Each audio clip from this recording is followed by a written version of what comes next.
Hey guys, and welcome back to the channel. Today I wanted to continue Far Mountain Eco Zoo with a build continuing the Banyan Wilds section. And today we are going to be adding the Bornean Orangutan. So this habitat's going to be quite similar to the gibbon habitat. Again, we have a brachiating ape.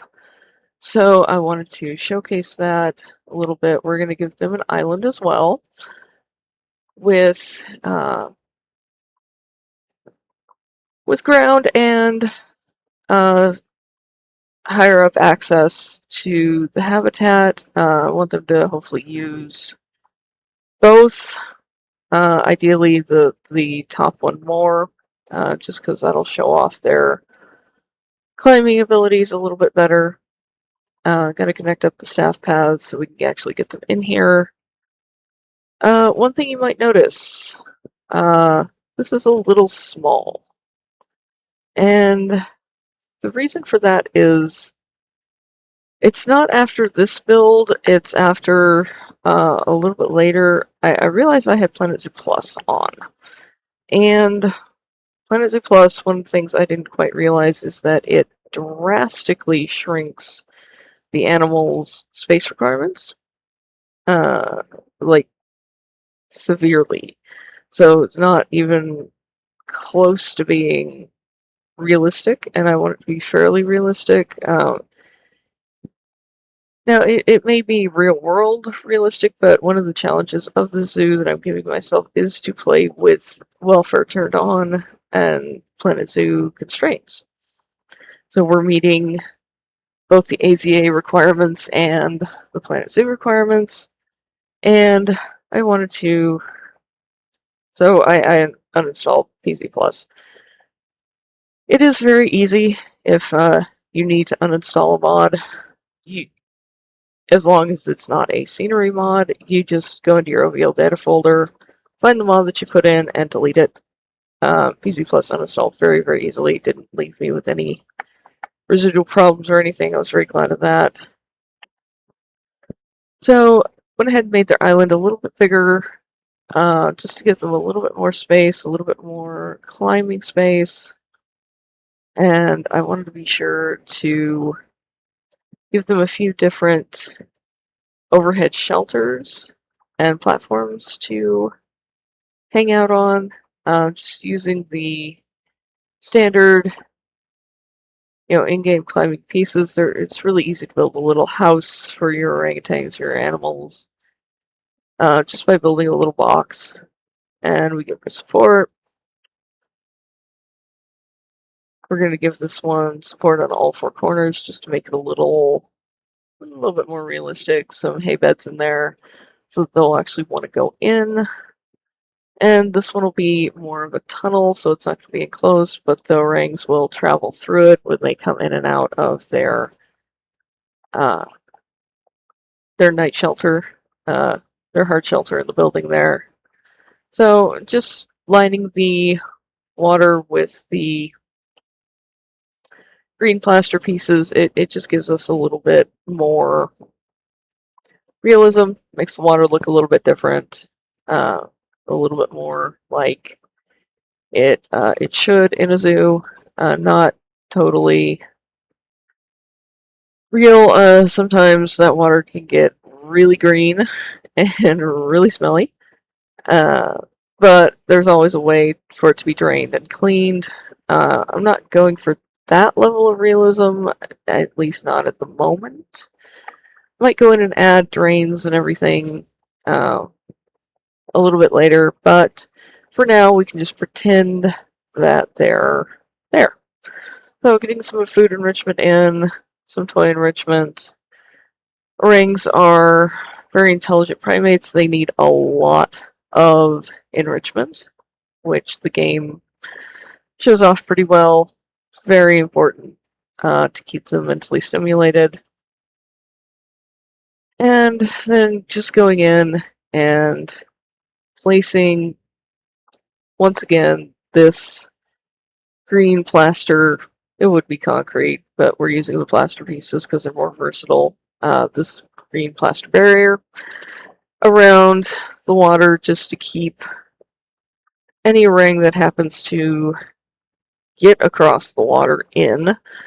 For some reason, I'm having an issue getting these guys to actually climb out of their house. I don't know what was going on. It was kind of giving me trouble there. As you can see, I kind of jump around a little bit as I build. Got bored placing the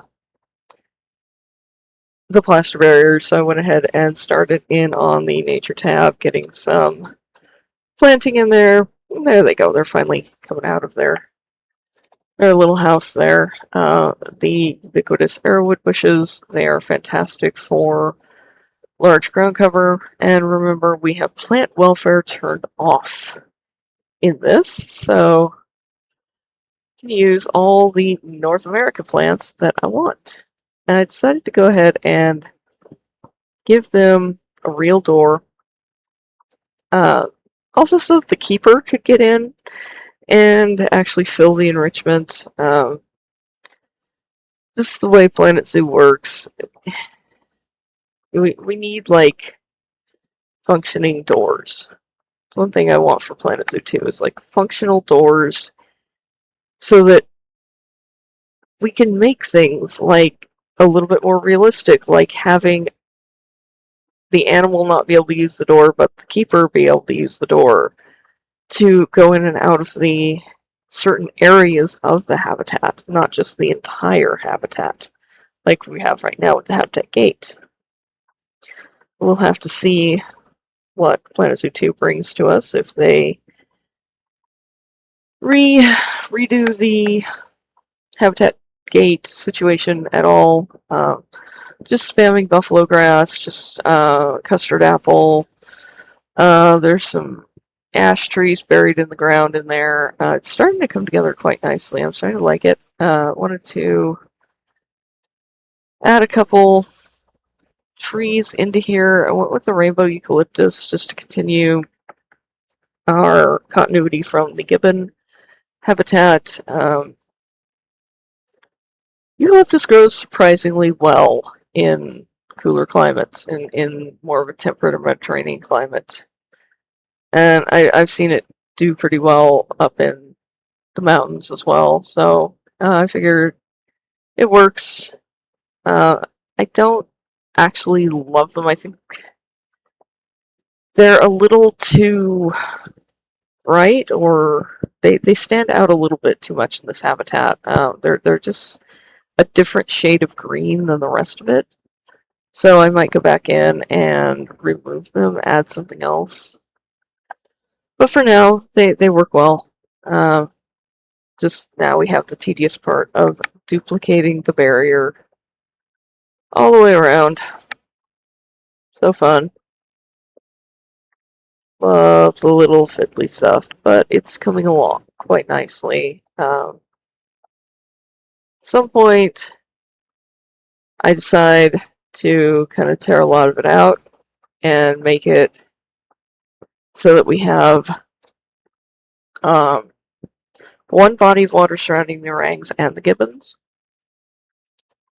And that'll be, I think it's a little bit later that I chose to do that, just because it just made a little bit more sense, especially for a zoo on a budget. You'd have, instead of having multiple pools to drain and clean, you'd have one. Instead of one, multiple barriers, you'd have one continuous one. Things like that. So we're getting it placed around. It's actually starting to look pretty good. I really like it.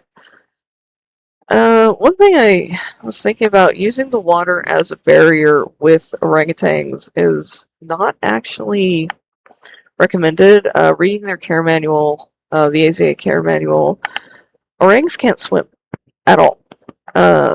They are completely incapable of swimming even the least bit, and can drown very quickly in very shallow water, especially young ones. So I don't know, kind of going back and forth on do I want a dry moat or would that work? But I like the classic primate island surrounded by water.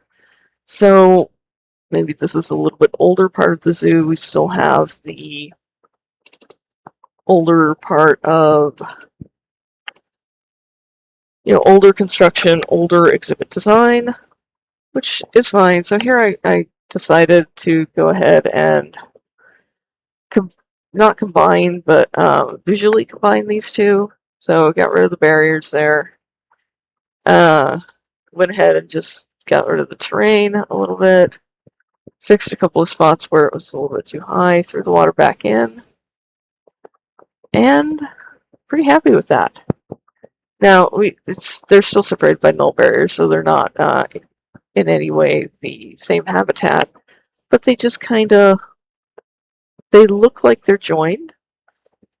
And one thing I'm going to do here in a minute is we have the small-clawed otter in with the gibbons, and I'm going to go ahead and put them in the orangutan habitat as well, the same combinations. Here we go. So we'll just grab our otters, throw them in. We have one albino in with gibbons. We'll have one albino in with the orangs, and it just makes it look like the otters have free range to travel between the two different habitats. Obviously, they don't actually in-game, but we're implying that with our design here, and I really like how it turned out. I'm really happy with it. So, got a nice screenshot there. Very, very pleased with how this habitat's turning out. Just threw in an apple tree, just cause.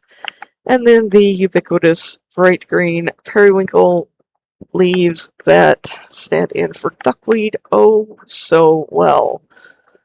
So using quite a bit of those, just kind of lining the islands a little bit, just to bring that continuity together. So that is the Banyan Wilds. Where we're at so far, we've got Simang, we've got Largibbon, and now we've got the ubiquitous orangutan. Probably one of my favorite primates. They're so interesting and so neat. So we're getting that wonderful fence barrier in. This barrier has turned out to be quite a bit more of a pain in the ass than I was expecting it to be. But it's all right. It's fine. I'm starting to hate it the more that I use it. But we're gonna use it pretty much throughout the whole zoo. So yeah, guys, that is the orangutan habitat. Fairly short video today. But it came together nice and quick. It looks really good. It fits with continuity of the rest of it. And the Banyan Wilds is starting to come together. So this has been Farm Mountain Eco Zoo. Thank you so much for joining me today. Subscribe if you want to see more. I'm going to try to post content pretty frequently on here because I want to get every single species in the game before Planet Zoo 2 launches. This is my magnum opus for PC1. So we're gonna make this happen. So we post pretty frequently. Subscribe if you want to see more, and I'll see you guys in the next one. Bye bye.